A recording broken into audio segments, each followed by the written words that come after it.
There is a seemingly endless goblin army rampaging through the 5 boroughs. People are urged to stay indoors and off the streets. There are fires, explosions, gunshots.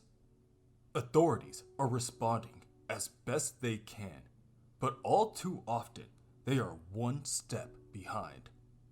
And now, a reporter is live on the scene of the latest attack at tech startup Parker Industries.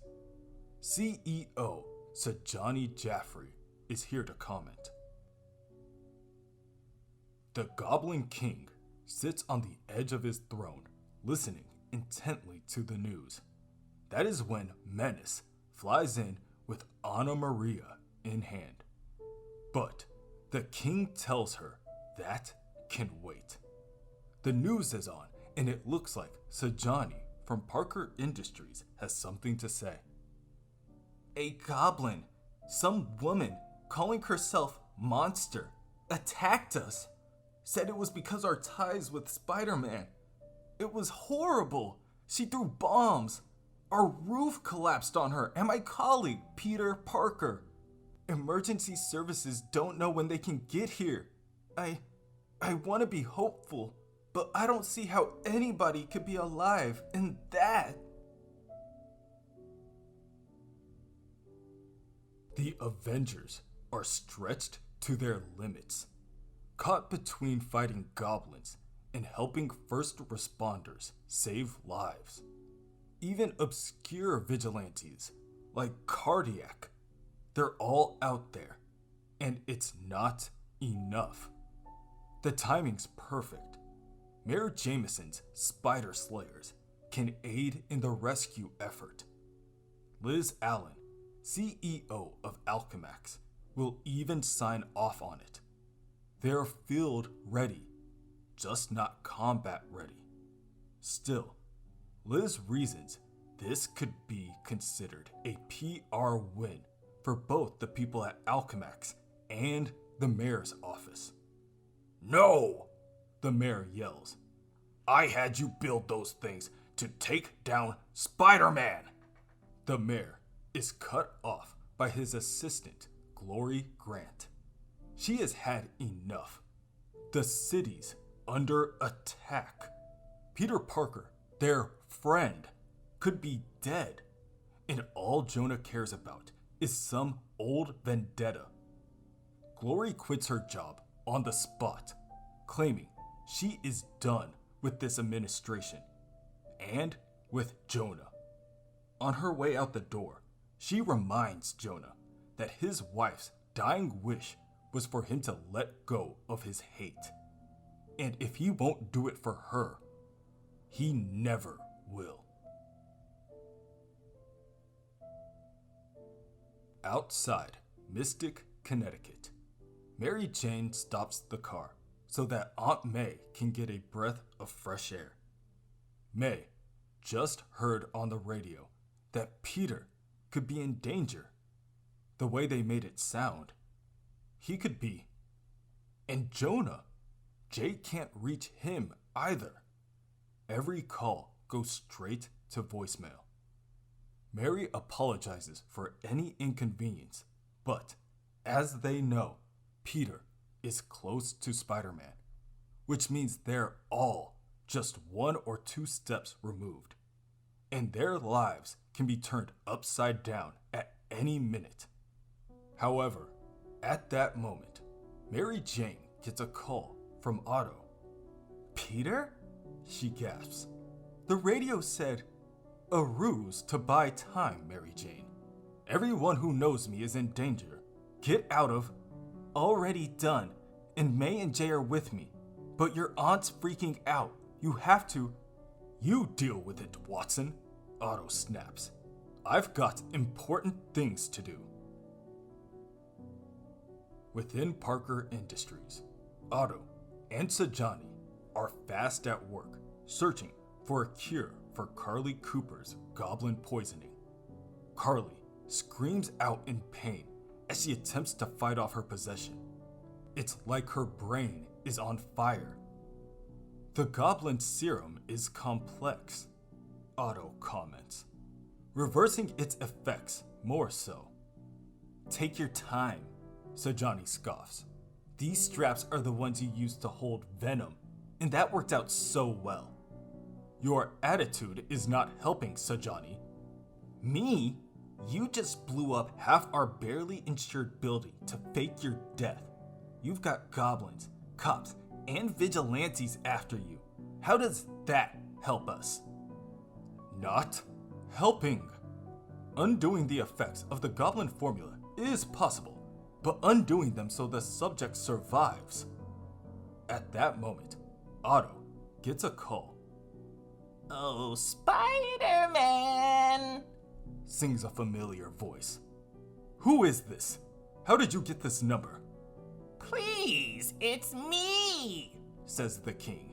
"And I figured out every single little thing about you, Octavius. Well, everything, but whose pretty little head your mind's in now. So, put on your party suit, Spider-Man, and don't forget those fancy goggles. I have something very special to show you." Without saying a word, Otto hangs up the phone, turns to Sajani, and tells her he needs to go. That he needs to contact Spider-Man immediately. Wait, what? More important than de-goblinizing your whacked-out ex? I've done the heavy lifting. You're an expert xenobiologist. I'm sure you can fill in the blanks. Fill this in, Sajani yells, raising her middle finger into the air. I can't believe I went into business with such a jerk. And, as if timing wasn't bad enough, the living brain informs Otto that the Wraith is coming too. Not now, robot! Just keep her contained. I'm busy. Once Otto is a safe distance away from Sajani, he puts on his Spider-Man suit and returns the goblin's call. All right, Osborn, my mask is on. Now, what's this about, you nattering lunatic? The goblin laughs. "I'll admit it, Otto. You got under my skin. You took something very special from me. Killing Spider-Man. It hurt that you, his number 2 enemy, got to be the one. I thought I could get past it if I made you my lackey, my fool. But you had to be stubborn. You left me no choice, really.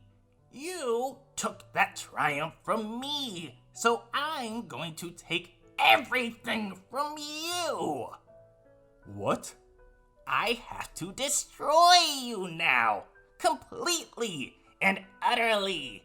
Wipe you off the face of the earth in the pages of history. Look closely, Otto, at the pretty pictures I'm putting in your goggles. Why, see here, if it isn't Shay Octavius, the house where you grew up. Boom! Oh, that's the lab where you had your little octopus-related accident. Boom! And here's the boneyard, where the police have all of Doc Ock's greatest inventions under lock and key. Boom! Look, the bottling plant where you, as Spider-Man, saved all those people from getting blown up. And guess what? They're all pulling a late night shift. Boom! And what's this? The heart clinic? Where you've dedicated so much time to helping the sick. An impressive body of work, Otto.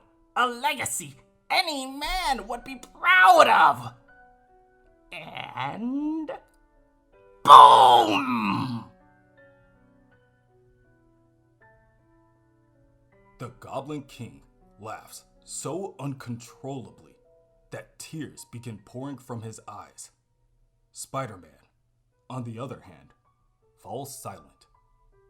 I'll kill you. Really? You in what army? Because I blew them up too! Ha! Oh, me! Chin up, Otto. This lesson's not over yet. I'm going to teach you just how much you still have left to lose. Lessons? Teach? You emphasize those words. What are you getting at, madman? Just that Professor Goblin is holding class at your alma mater, Empire State University. And I've got one of your classmates with me. Someone very dear to you, Otto. So don't be tardy. But the lecture is full. Bring any uninvited guests. And what? Otto asks, knowing he shouldn't. Boom! The goblin chuckles. Otto is fully aware that this is a trap to force his hand and make him play into the goblins. He's a fool if he does what the goblin says. But can Otto even take the chance that he truly has Anna Maria?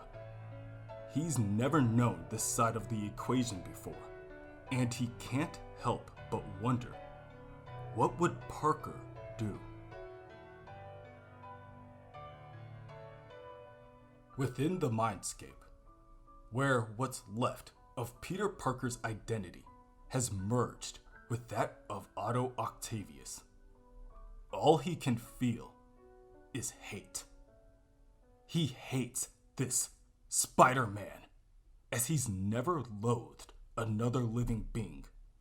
In their first meeting, Spider-Man beats him, taunts him, emasculates him, like all the tormentors he's known his entire life combined into one man. And he never stops. Everything he builds, Spider-Man tears down. What he creates, Spider-Man destroys, jesting like a loon all the while. Because of Spider-Man, his plans come to naught. His breakthroughs never happen.